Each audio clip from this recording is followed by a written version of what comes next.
நண்பர்களே, ஆக்சுவலாக பார்த்தீங்கன்னா இன்றைக்கி வந்து திருநெல்வேலியில் பார்த்தீங்கன்னா ஒரே மழைங்க.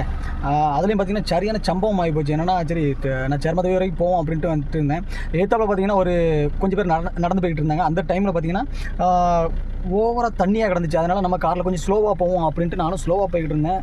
எதிர்த்தாப்புல ஒருத்தன் தான் நம்மளை கிராஸ் பண்ணி ஒருத்தன் அநியாயத்துக்கு ஸ்பீடாக வந்திருக்கான்.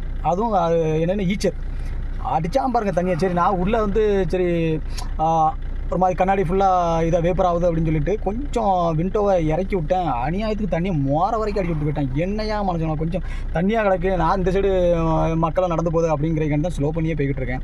அவனுக்காவது கொஞ்சம் அறிவு வேண்டாமா? சரி அவன் அந்த சைடு மக்களும் போய்கிட்டு இருக்கேன், அதனால ஸ்லோ பண்ணுறாங்க. இவ்வளோ தண்ணி கிடைக்க நம்ம இதில் இவ்வளோ ஸ்பீடாக போகலாமா? இதனால் என்ன பிரச்சனை வரும்? ஒரு அறிவு இல்லைங்க. அநியாயத்துக்கு வரணும். இந்த மழை நேரத்தில் டிரைவிங் பண்ணுற யாராக இருந்தாலும் கொஞ்சம் நிறுத்தி நிதானமாக போவாங்க.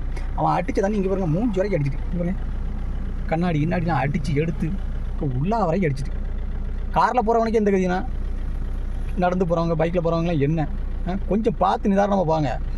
பக்கத்தில் யாராவது நடந்து போனாங்கன்னா இந்த மழை நேரத்தில் கொஞ்சம் அட்ஜஸ்ட் பண்ணி ஸ்லோவாக போங்க.